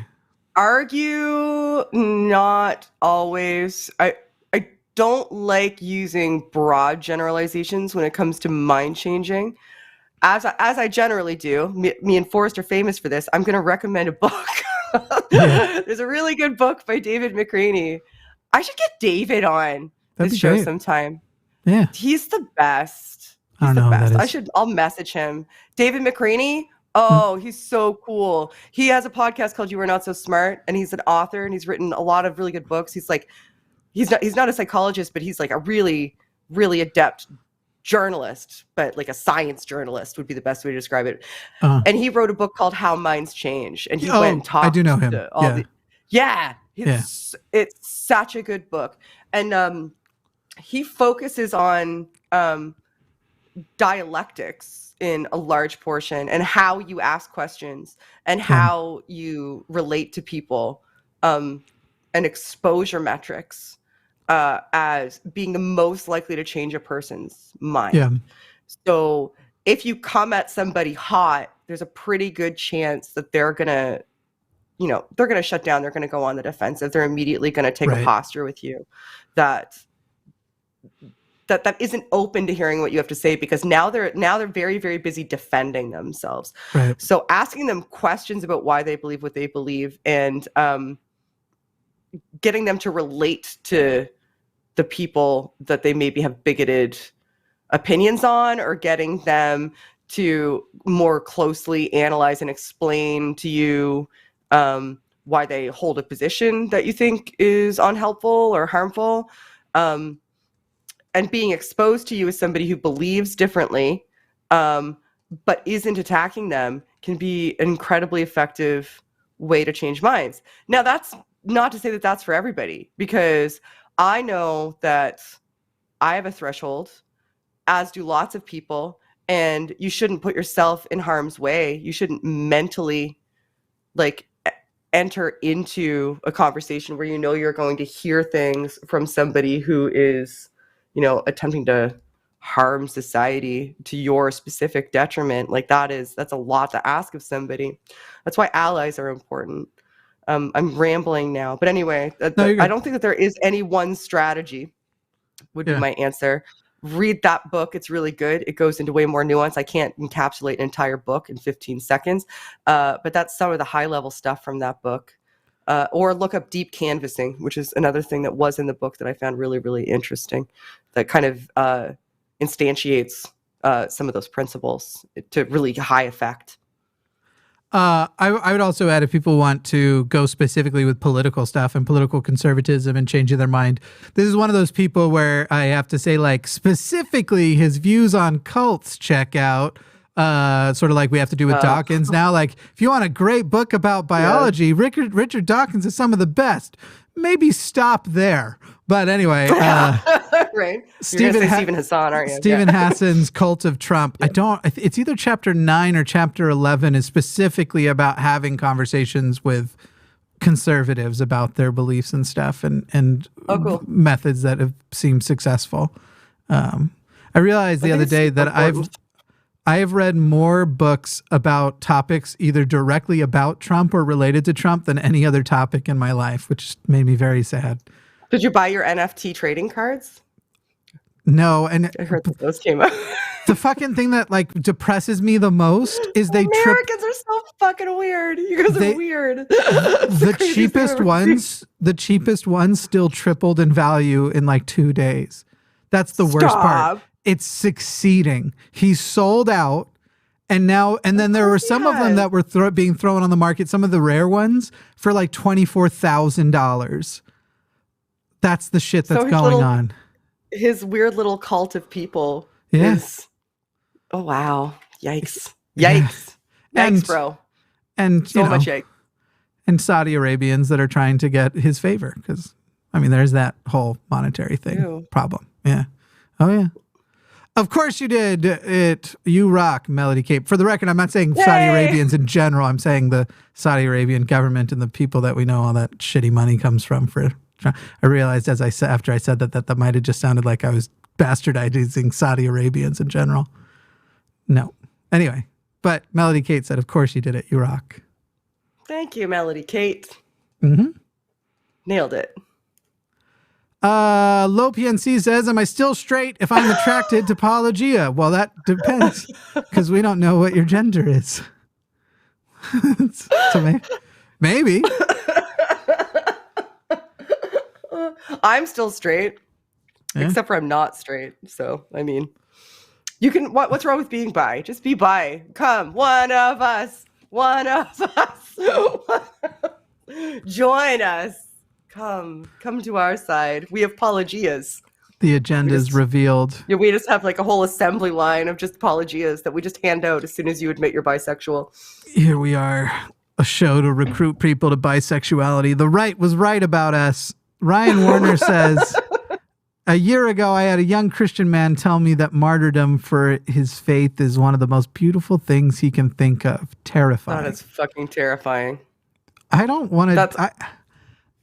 I don't think I would die for anything short of an individual person whom I had either a spouse or child amount of love for. Like my child or my spouse. Anything else, I think I'm just going to try and stay alive. Fuck everything else. That all goes to show you, though, that the indoctrination teaches you that this life is just dirt on your shoes, right? This is just the staging ground.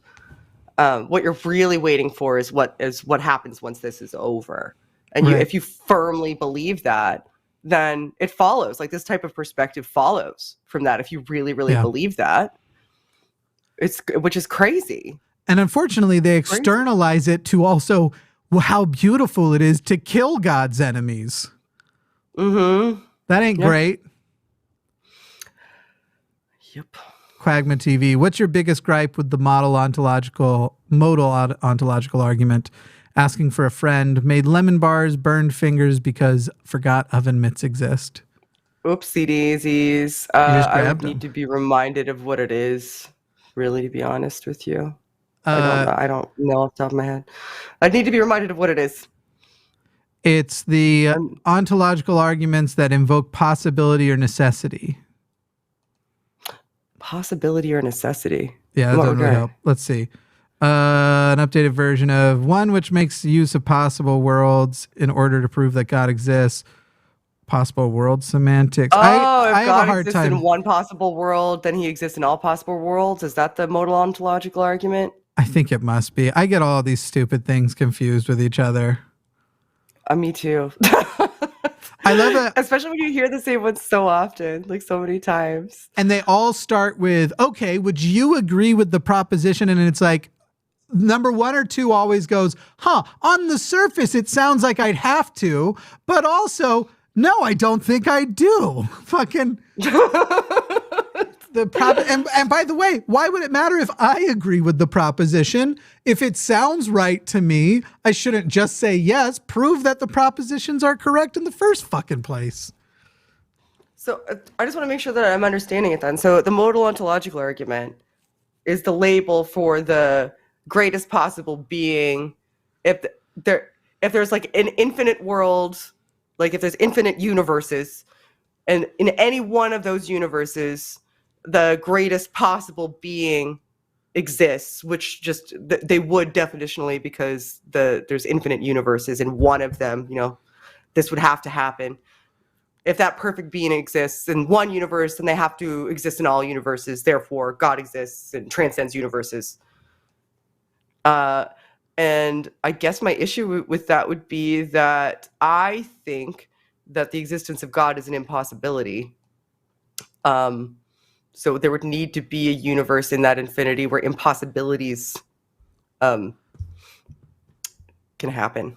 Yeah, and so that you're logically doesn't follow, because I think God is an impossibility. So that would be my problem with it. I am one of the atheists that the people who argue about the definition of atheists don't like, because I literally don't think it's possible that God exists. I found it though. Open. I did find it. Premise 1, it is possible that God exists. And you already disagree with premise 1, so it's already dead. Yes. But premise 2, if it is possible that God exists, then God exists in some possible worlds. It is the same.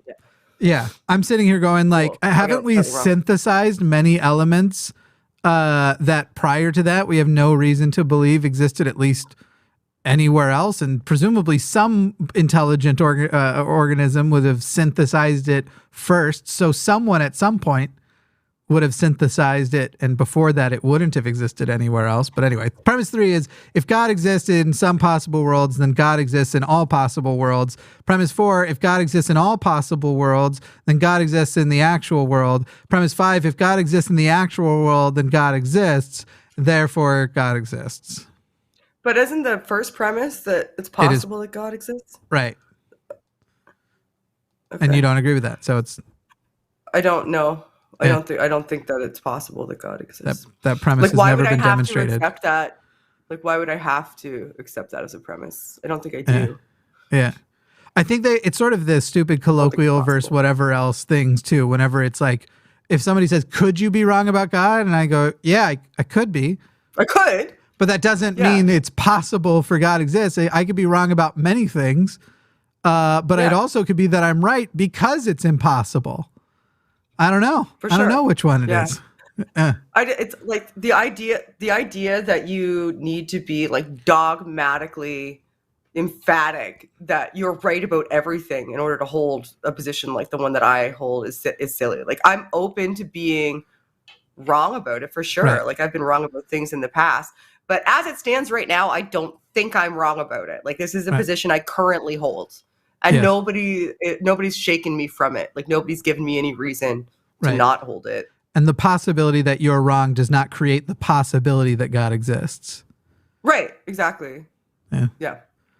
Adam D says, I just wanted to make a D's nuts joke this so badly. Anyway, this is 10 Australian dollars, which I think if Canadian dollars are alleged, what the fuck are Australian dollars?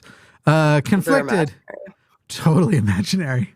Conflicted because on one hand, selling the show to Otangelo would be concrete proof there is no God. But I also want to support Shannon in the line, so take more colorful Aussie money. Yeah, they are pretty dollars, even if they have no value in the world market. I'm just teasing you. Send us all your Australian dollars. We appreciate it. And send your dollars to show that you loved this solo Shannon Q episode. That's right.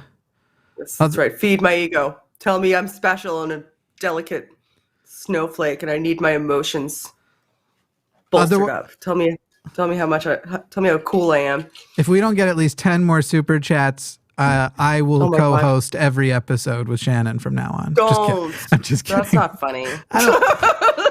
First of all, ow, hurts my feelings.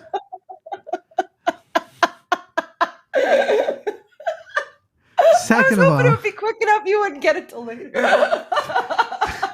Second of all, Just ask for the money. Anyway, second of all, 666 from Rask Wendigo Knoll.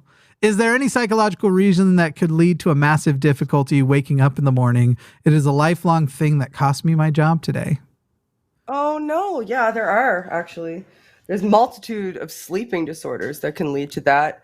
There's also, I have severe difficulty because I have multiple sclerosis. There's other types of autoimmune disorders that could lead to that. Depression is something that can lead to that. There's a bunch of things that could lead to that. I'm so sorry. Yeah. Which sleep apnea is more of a physical than a psychological thing. I have that problem where if I know I have to be awake at a certain time and it's closing in, my brain, it's some kind of anxiety. It's like, oh shit, I have to be awake in 6 hours. So my brain's just not going to let me sleep for another 4 hours because I'm anxious about not getting enough sleep. Sucks. And then you're overtired because you didn't get enough sleep. There's recent studies too that I already could have told you because I can't use an alarm clock very often. I can get away with it 1 or 2 days, but there's recent studies developing showing that basically we're all killing ourselves by using alarm clocks. Interesting. You shouldn't wake up before your body's ready. You should also know how to identify when it's time to wake up as you're getting up, because you shouldn't just linger in bed once you get up either. There's sort of both. Yeah. An important part of that would be knowing when to go to sleep too. Right. Because part of not getting up is generally not going to sleep. I'm going to hit refresh. 1 second. Go ahead. I assume I was cutting out for you or something. Yeah, it was roboting really, really bad on me. So it seems better now. Sorry. Cool. Lord Joris says, this is currently my favorite show to watch. I love to hear all the science, and in combination with Jimmy's omniscient voice, it's just perfect. Thank you. Thank you. The disembodied voice that is Jimmy. The comments have gotten The comments have gotten so much nicer lately because I had this conversation. I mean, I'll be open about it. I had the conversation with everybody hosting on the line. I was like, hey, you guys know how we do this bit where everybody pretends to hate me? It's taking hold. That's true. And people are genuinely commenting like this isn't the most highly produced show maybe on YouTube, and that we don't do fucking incredible stuff. And they're just finding shit to complain about on. I was like, so could we just back a little bit off the everyone hates Jimmy portion? And literally, I've been doing really good. I know it's hard to do. Well, everybody else, Shannon, it was a joke. But anyway, we backed off it, and the comments immediately got much kinder. It was kind of crazy. Anyway, though I still love, my favorite episodes are like ones I'll do with Aron, and people who are huge Aron fans will come in. And so then you'll have I've sent you a bunch of these where it's like one comment after another. The first comment will be like, the worst thing about this show is Jimmy Snow. And then the next one will literally be like, oh my God, I loved when Jimmy hosts. It's like my favorite part of the line. And I love that when it happens in succession like that. And you can screenshot it. Anyway, Johnny Rapine says neuroplasticity is mental gentrification. Okay. I think it's meant to be a joke. Okay. Did you see the smoke coming out of my ear? There's an exclamation question mark too. Did maybe somebody say it and Johnny is asking like, what the fuck? Why did someone say that? I don't know. Well, neuroplasticity is repurposing existing neuronal space so that those neurons don't just get like pruned off and die. Sure. So maybe it's trying to say gentrification in a form that doesn't have all the social implications that human gentrification is having, where if you just look at it from the perspective of, oh, look at this very impoverished area and now it's developed and beautiful, and we forget the human cost of what that did. Yeah, like your example was auditory colonialism. Yeah. Yeah, that's exactly right. $10 from Micro Addict. Thanks to both of you for bringing the science and sanity to a troubled internet. We all do our parts with our channels. We need to make up for a bad edu system. I am just chuffed they said both of you. I have tricked the audience by being the voice overhead when someone as brilliant as Shannon is on into thinking that I am somehow intellectually competent. Yeah, I fooled you all. You're being silly. I'm not brilliant. Thank you. I just like brains a lot. I appreciate people listening. Your passion for brains is infectious. I love brains. Yeah. Quagma TV says, how does one counter claims of a pre-existence, specifically Mormon pre-life ideas? We can't prove that, but they say aborted babies waited in line. I would be chuffed as hell. I just used chuffed 2 comments in a row. If you would call in about this on Sunday, because this specific idea will take some time to unpack, and I don't want to keep Shannon here much longer. But Shannon, if you have a thought. I don't know anything about specifically Mormon pre-life ideas. I know that everybody gets a planet, and that this is Jesus's planet or something. Or oh my God, Shannon! I just want to tell you, you're gonna laugh. You're gonna laugh. It's gonna take a while. I'll try and give you the most Cliff Note version I can give you. Mormons believe again. That. Oh my goodness, I don't know why. Am I roboting to everybody? Do I sound like a robot to everyone out there? Let me. I'm probably the problem. Muted and unmuted.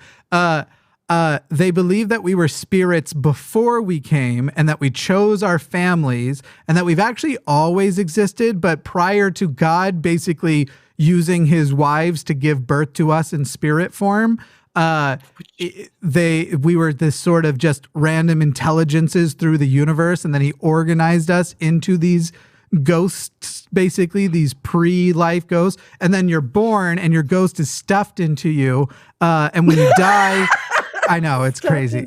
It's and your memory is wiped. You have a memory that they wipe. They put a temporary block on, and when you die, they unblock your memory of everything. That's fucking wild. Yeah. Thank you, Quagman. Wild. Quagman says they'll call in on Sunday. I appreciate that. And by the way, this Sunday on Christmas, Shannon, you are welcome to come in for any amount of time that you're willing to. But if you can't, I totally understand. We're going to do basically a for atheists and people who don't have something to do or somewhere to be on Christmas. We're going to do like a 6 or 8 hour marathon stream of just, it doesn't even have to be good calls. People can call just to say like, hey, Christmas sucks when you don't have family or whatever you want to say. We're going to do a marathon. I'll be alone on stream. Christmas, so maybe I will. I'll be by myself on Christmas. Stop by. I know Aron and Matt for sure are already stopping by. And basically, I'm just going to invite all the line hosts. Anybody can stop by whenever. Anyway, I'm with Shannon. This is Von Rec, $5. Less Jimmy, please. Kidding, Jimmy. Oh. Now I feel bad because you just said that people stopped doing it. That's what I'm saying. My joke made somebody do it. But it was a funny joke, Jimmy. Yeah. It was hilarious. I don't mean it. The best part of the joke was how none of the hosts knew how much I would cry after the show was over. Anyway. Stop it. Don't do that to me. It rarely hurt my self-esteem, but every now and then it felt very too real. And I was like, holy shit, I'm not kind of actually okay with this. Anyway, not from you, just the general air of like this being the funny joke of the channel. Anyway, kidding, Jimmy. I even seriously considered trying to get one of the stick figures, but they were too mid. Oh, I can't go off. I'll do it another time, but I have a rant about how stupid the phrase mid is in our current society. I don't know what it means. It means average. It means average, and Gen Z is using it against each other as an insult. It's basically the worst thing. It's all over TikTok now. If you're coming off too average, they accuse you of being mid, and it destroys especially little girls on Instagram. And it's helping develop eating disorders, and I fucking hate it. Jesus Christ. Yeah. Okay. Anyway, 20 alleged dollars from John D.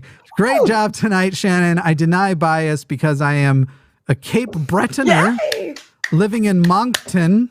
John D, I think we have to ban you because the new rule is you can't live dox anybody. Anyway, that was a joke about Twitter and Elon Musk. Anyway, also, by the by, Jimmy could not handle D's nuts because I said I wanted to make a Johnny D's nuts joke earlier. John D's nuts says, anyway, here's the last one, everybody. Yeah, unless you get it in right now. Aaron, $10 alleged more dollars says, Canuck bucks. I love that. Here are some more alleged Canuck bucks that you can happily deposit into your bank accounts after YouTube takes like 35%. It's something YouTube crazy does do like that. Yeah, it's something. It's really high. It's unbelievable they get away with it. Am I a robot again? Yay. Not currently. That's good. You want to say goodbye?